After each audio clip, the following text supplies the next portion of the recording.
vocês. Né, primeiramente, vamos dar início nesse período, né, do CCA, que todo mundo consiga fazer um bom projeto, explicar bem as suas ideias e ter tudo certo para todos. Pode estar? Primeiramente, né, vamos dar início com o tema. Isso? Já tá atrapalhando? Vai. Já tá atrapalhando. Volta. Sai. Calma. Corta para. Pronto. Dando início, a gente vai apresentar o tema, né, que é racismo no mercado de trabalho. Aqui são os integrantes do grupo. Já pode dar o início do... Pode passar. Aí o Gabriel vai estar lendo aqui a introdução, só para dar uma explicadinha de como a gente vai funcionar. Na nossa sociedade atual, o racismo está presente em várias áreas de vida, seja de formas aparentes e transparentes. E no mercado de trabalho não seria diferente. Mostraremos a vocês relatos e dados sobre o racismo no mercado de trabalho. Pode estar seguindo. Então, nos slides, a gente não vai passar tanta coisa assim, um texto grande e tal. A gente só vai querer passar mesmo as informações dos slides e estar explicando um pouco antes e depois de a gente ler os slides. Bom, Não, a gente não lê. Volta aí, Ana. Obrigado. bom, de acordo com algumas pesquisas do Instituto de Locomotiva, os salários médios de homens não negros com o ensino superior em 19 ficou 7.330. Enquanto dos negros ficou 4.834. Uma diferença de 31% a menos. Então, como vocês podem estar vendo, a diferença não é pequena, que nem dá para perceber que seja por acaso, é uma diferença até bem notável, 31%, quanto que não ajudaria famílias, esse tipo de coisa. E dá para ver que é uma questão racial, não é por questão de capacidade, de uma pessoa branca ser melhor qualificamente da negra, e sim porque questão de cor que acontece essa diferença salarial. Pode dar desemprego também. Os dados da pesquisa apontam outras desigualdades. O ano de 2019 fechou com o índice geral de desemprego em 13,3%. No recorte racial, a taxa chegou em 17,8% entre os pretos e 15,4%. Entre os pardos, para os brancos, ficou em 10,4%. E mais o percentual de pretos ou pardos brancos. Informalidade chegou a 4,9% em 2019, enquanto entre trabalhadores brancos foi de 34,5%.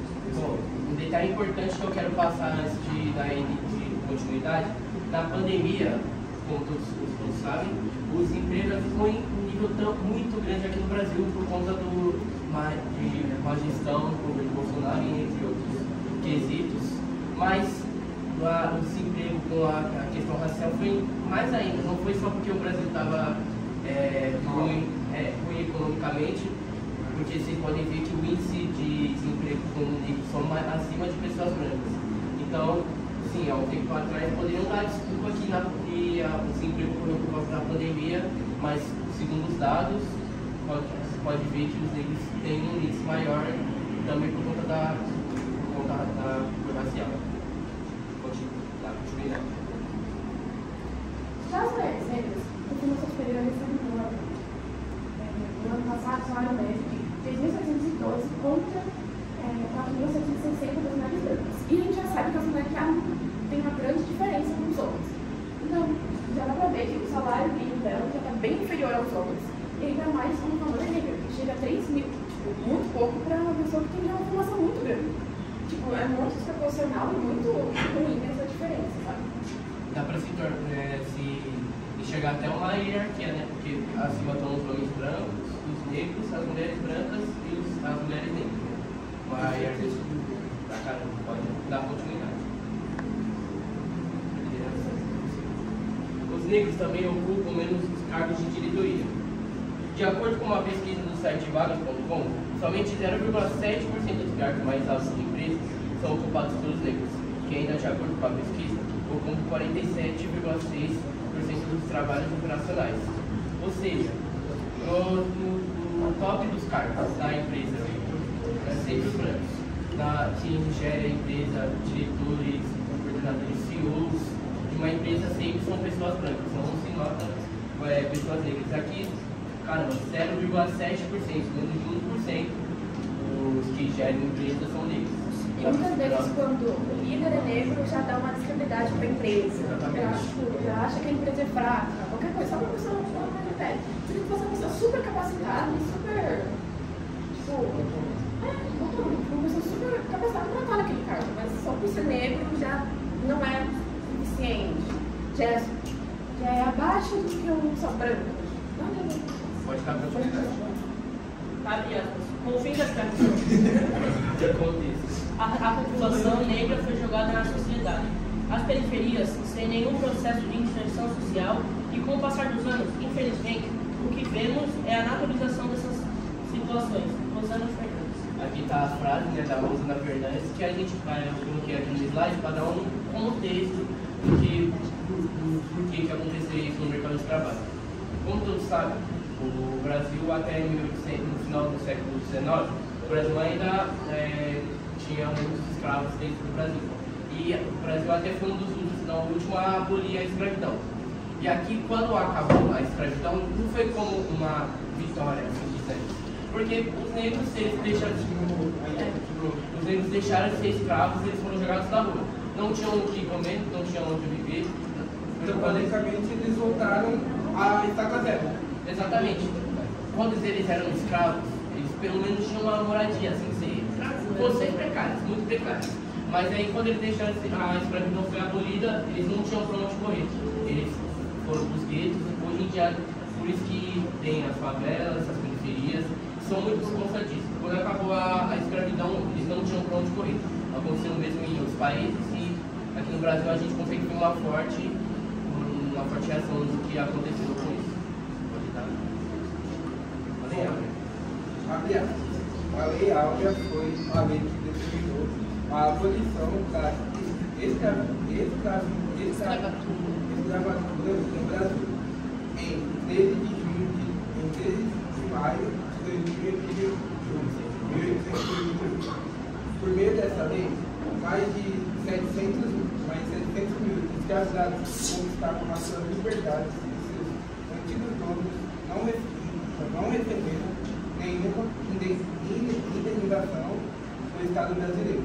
A responsável por assinar esse documento foi a princesa Isabel, na época da Então, como vocês podem ver aqui, é a explicação da Lei Áurea, né, que foi assinada pela princesa Isabel. Hoje em dia, nos livros de história, pode se ver muito como uma conquista, que os negros conseguiram a sua liberdade, mas não é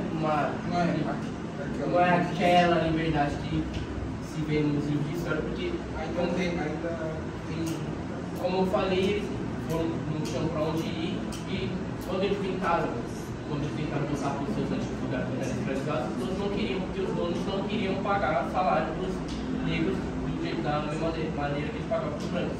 Eles tinham os escravos, e quando eles pararam de ser escravos, eles só abandonaram na rua porque não queriam pagar a mão de obra. E muitos acabaram voltando, né, para... Exatamente.